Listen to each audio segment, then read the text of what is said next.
Hello everyone, आज के इस वीडियो में हम लोग केसीसीना क्लास 12 एक्सरसाइज 11.4 को स्टार्ट करेंगे। उनको स्टार्ट करने से पहले इसमें जितना भी बेसिक है आपको हम पहले बता देते हैं और उसमें कौन कौन सा फॉर्मूला यूज होने वाला है हम आपको बताएंगे और फिर जाकर हम जो है वह एक्सरसाइज को स्टार्ट करेंगे। हम पिछले वीडियो में एक्सरसाइज 11.3 का जितना भी बेसिक कॉन्सेप्ट और उसमें जो क्वेश्चन था वह उसको सॉल्व कर दिए। ठीक है, आज के इस वीडियो में हम लोग जो 11.4 है उनका एक्सरसाइज को हम सॉल्व करेंगे। उनसे पहले हम बेसिक थोड़ा देख लेते हैं।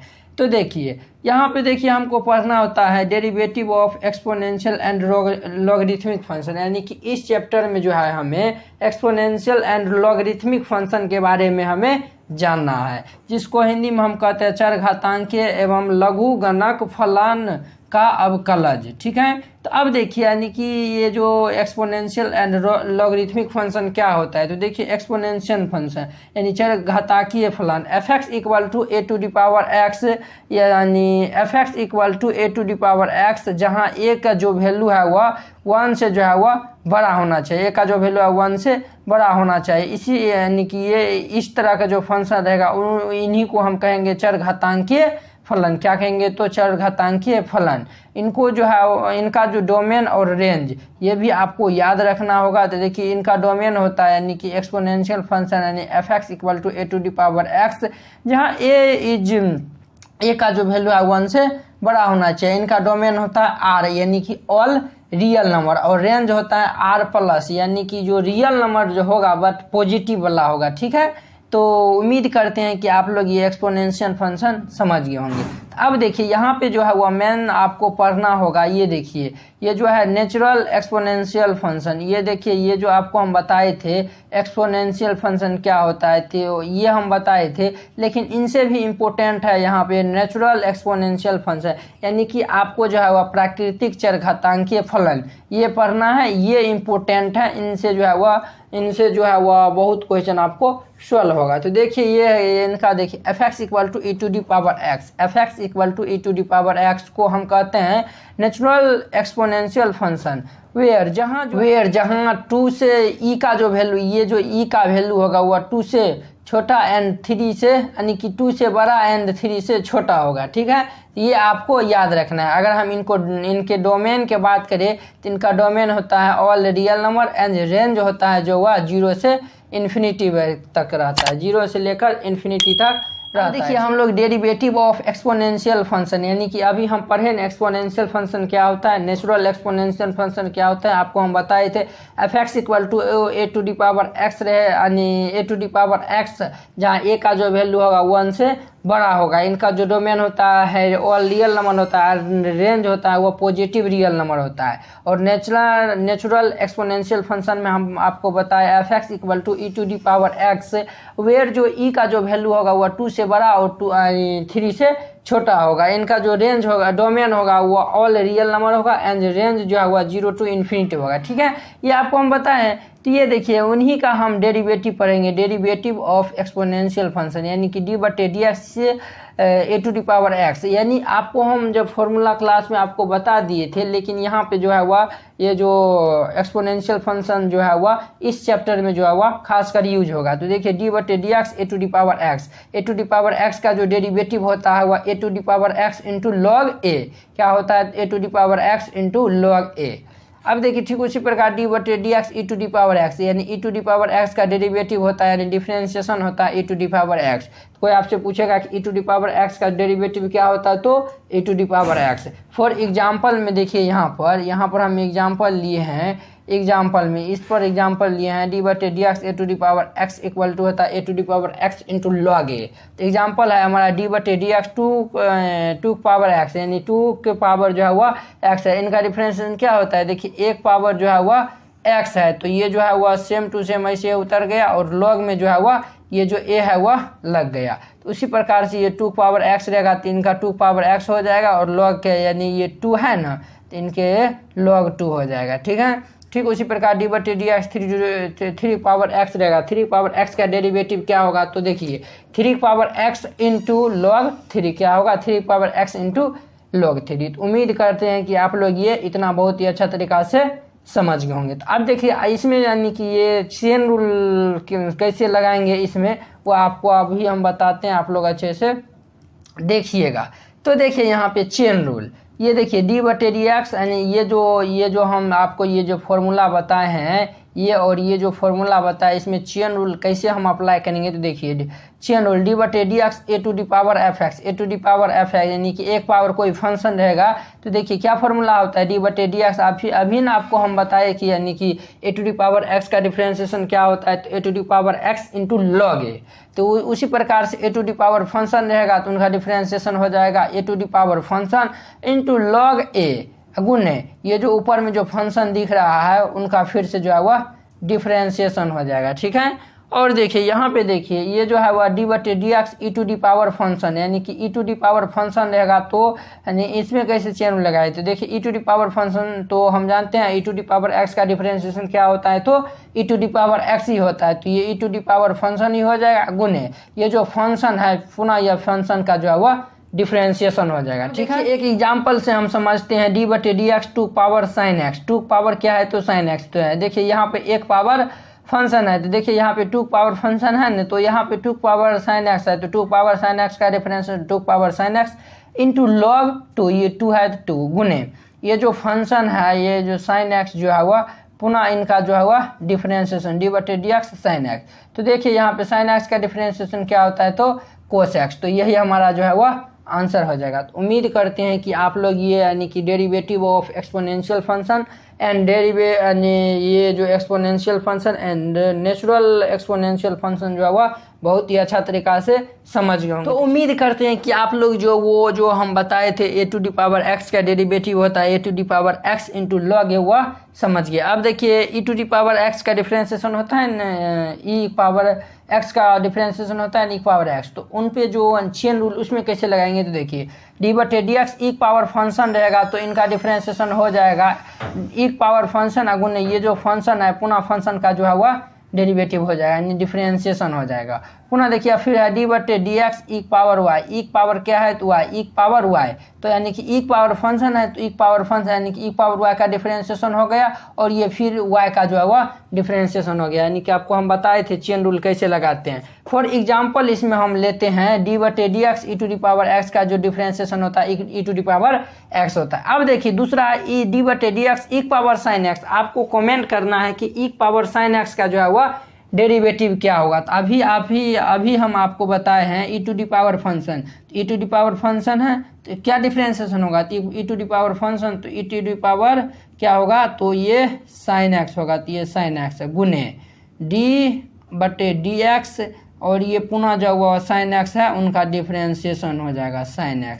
तो आप लोग जानते हैं sin x का डिफरेंशिएशन क्या होता है तो cos x होता है, तो e⁴ sin x गुने cos x, यही जो है वह आंसर हो जाएगा, ठीक है। अब देखिए थर्ड नंबर में d/dx e⁴ cos x का डेरिवेटिव क्या होता है, आप लोग कमेंट करके बताइए, पुनः हम फिर आपको ये बताएंगे, ठीक है। तो चलिए देखिए e⁴ cos x का डेरिवेटिव होता है, तो यानी e⁴ cos x, तो पहले e⁴ cos x ऐसे उतार देंगे अगुण ये जो cos x है पुनः इनका डिफरेंशिएशन कर देंगे, तो ये d/dx ये cos x हो जाएगा। cos x का डेरिवेटिव क्या होता है तो माइनस sin x होता है गुने ये माइनस sin x, यही जो है वह फाइनली आंसर हो जाएगा। तो उम्मीद करते हैं कि आप लोग ये इतना बहुत ही अच्छा तरीका से समझ गए। अब देखिए यहाँ पे लॉगरिथमिक फंक्शन, अब देखिए आपको हम एक्सपोनेंशियल फंक्शन क्या होता है ये आपको हम बताए हैं। अब देखिए लॉगरिथमिक फंक्शन क्या होता है, यदि यहाँ पे देखिए इफ यानी 1 power b equal to x, 1 power b equal to x, 1 power b equal to x, इस टाइप का रहेगा, इस टाइप का अगर जो रहेगा तो इनको हम कैसे लॉग में चेंज करते हैं, इनको जो है वह कैसे लॉग में चेंज करते हैं वो आप लोग देखिए अच्छा से, यानी कि लॉग ये जो a है इनके बेस में आ जाएगा और ये जो है x जो है वह यहाँ पे आ जाएगा और ये जो b है वह इक्वल में चल जाएगा, जहाँ जो है वह a का जो वैल्यू होगा वह 1 से क्या होना चाहिए बड़ा होगा, ठीक है। अब देखिए यहाँ पे यानी कि इनको अगर ये आप नहीं समझे होंगे तो यहाँ पे देखिए 1 2 3 4 एग्जाम्पल लिए हैं। 4 एग्जाम्पल के माध्यम से आपको हम समझाते हैं। देखिए 2 पावर 3 इक्वल टू 8 है, यानी कि 1 पावर b इक्वल टू 8 है ना। इनको लॉग में कैसे चेंज करते हैं, तो ये लॉग एक स्थान पे कितना है 2, तो ये 2x, x के स्थान पे कितना है 8, तो ये log 2 8 इक्वल टू ये जो है वह 3 हो जाएगा। ठीक है, अब देखिए 5 को स्क्वायर, 5 स्क्वायर इक्वल टू 25 है, 5 स्क्वायर इक्वल टू 25 है। इनको कैसे चेंज करेंगे, तो इनको चेंज करेंगे तो ये log एक स्थान पे कितना है 5, तो ये कितना होगा 5x, x के स्थान पे कितना है तो 25 इक्वल टू क्या हो जाएगा 2, यानी कि log 25, इनके जो बेस में 5 हैं तो इनका वैल्यू कितना होगा तो 2 होगा। अब देखिए 10 की पावर 1 इक्वल टू 10 है, तो इनको कैसे हम लिखेंगे, तो ये log हमारा हो गया। बेस में देखिए a है तो a एक स्थान पर 10, तो ये 10 और x के स्थान पे 10, तो इनका वैल्यू 1 होता है। आप लोग यानी कि ये पढ़ भी चुके होंगे 11th में या फिर 12 में, जो केमिस्ट्री जो है वो उसमें यूज होता है। तो देखिए यहाँ पे यानी कि log बेस 10 दोनों जगह अगर 10 रहता है तो इनका वैल्यू 1 होता है। ठीक है, अब देखिए यानी कि 10 के पावर 0 है इक्वल टू 1 होता है, 10 के पावर 0 इक्वल टू 1 होता है। इनको कैसे log में हम चेंज करते हैं, तो देखिए ये हमारा log एक स्थान पे कितना है 10, तो ये 10 log 10 x के स्थान पे 1 इज इक्वल टू पावर में 0, यानी कि log 1 का जो वैल्यू है वह 0 होता है, log 1 का जो वैल्यू आता है वह 0 होता है। अब देखिए ये जो है वह इनको कैसे हम रीड करेंगे, यानी कि पढ़ेंगे कैसे, वह देखिए आप लोग। अब देखिए ये जो है वह इनको हम पढ़ेंगे कैसे, तो देखिए log of x to the base a is equal to b। अब देखिए फॉर एग्जाम्पल यानी इनको हम पढ़ेंगे log of x to the base a is equal to b। ठीक है, इनको कैसे पढ़ेंगे, तो ये देखिए इनको हम पढ़ेंगे log of 8 to the base 2 is equal to 3। इनको हम ऐसे पढ़ेंगे। अगर हम इनको पढ़ेंगे तो इनको कैसे पढ़ेंगे, तो इनको पढ़ेंगे log of 25 to the base 5 is equal to 2। इनको हम ऐसे रीड करेंगे। तो उम्मीद करते हैं कि आप लोग इनको हम जो है वो बहुत ही स्लो बताए हैं ताकि आप लोग को बहुत ही अच्छा से समझ आए। ठीक है, तो चलिए अब हम इसमें जो है वह ये जो लॉगरिथमिक में जो है वह इसमें कुछ प्रॉपर्टी सब भी होता है, तो वो सब आपको हम बता देते हैं ताकि उसमें जो डायरेक्ट यूज होगा वो आपको तभी जो है वह दिक्कत नहीं होगा। ठीक है, तो चलिए देखिए। अब देखिए यहाँ पे जो है अब हम पढ़ेंगे common logarithmic function. Common logarithmic function क्या होता है, तो देखिए f(x) equal to log base, यानी कि इनके जो बेस में जो हुआ 10x, इन्हीं को हम कहते हैं common logarithmic function. And natural logarithmic function इनके जो बेस में रहता है वह e रहता है, यानी f(x) equal to log base e(x) ये रहता है। ठीक है, अब देखिए यहाँ पे जो है कुछ नोट है। नेचुरल लॉग को जो है वह ये जो नेचुरल लॉग है इनको जो है वह हम 3 तरीका से लिख सकते हैं। वह 3 तरीका क्या है, तो देखिए लॉग बेस e(x) या फिर log x या फिर in(x), इनको ये 3 तरीका से लिख सकते हैं। आपको हम यहाँ पर बता दिए कि ये 3 तरीका से कौन कौन तरीका से हम लिखते हैं। वहाँ पे जब आपको हम बताएंगे तो आपको कन्फ्यूज वहाँ पे नहीं होना है। ठीक है, अब देखिए यहाँ पे जो है वह है हमारा, यहाँ पे देखिए ये जो है वह d/dx log बेस e(x), यानी log x का डिफ्रेंशिएशन क्या होता है आप लोग अच्छे से जानते हैं कि हम फॉर्मूला क्लास में आपको हम ये बहुत ही अच्छा तरीका से बताए थे। तो log x का डेरिवेटिव होता है 1/x। ठीक उसी प्रकार रहेगा d/dx log f(x), यानी इसमें चेन रूल वाला कॉन्सेप्ट आया। तो ये जो यानी कि ये x होता है ये नीचे में आ जाता है, तो यहाँ पर f(x) है तो ये f(x) नीचे में हो गया, पुनः जो हुआ f(x) का जो है वह डेरिवेटिव हो गया। ठीक है, अब देखिए यहाँ पे अगला हमारा है प्रॉपर्टीज ऑफ लॉगरिथमिक फंक्शन, यानी कि ये जो लॉगरिथमिक फंक्शन है इनका कुछ प्रॉपर्टीज है। वह क्या प्रॉपर्टीज है, तो आप लोग देखिए यहाँ पे ये जो है वह हमारा log m इंटू एन, जब ये गुना में रहेगा यानी मल्टीप्लाई में रहेगा तो ये हमारा हो जाता है log m plus log n। क्या हो जाता है, तो log m plus log n। यही अगर डिवाइड में रहेगा यानी कि log m/n, यही डिवाइड में रहेगा तो ये log m minus log n हो जाता है।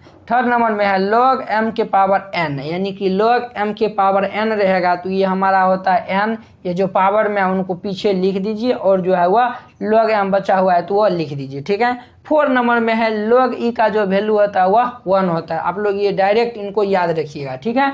log 1 का जो वैल्यू होता है वह 0 होता है। 6 नंबर में है e to the power log fx, e to the power log fx का जो यानी कि जो वैल्यू होता है वह fx होता है। और log बेस में e a और x, यानी इनको जो है हम ये log x बटे log a, इनको हम इस तरीक़ा से भी लिख सकते हैं कि आपको ये जितना बताएं वह बहुत ही अच्छा तरीक़ा से समझ गए होंगे, ठीक है।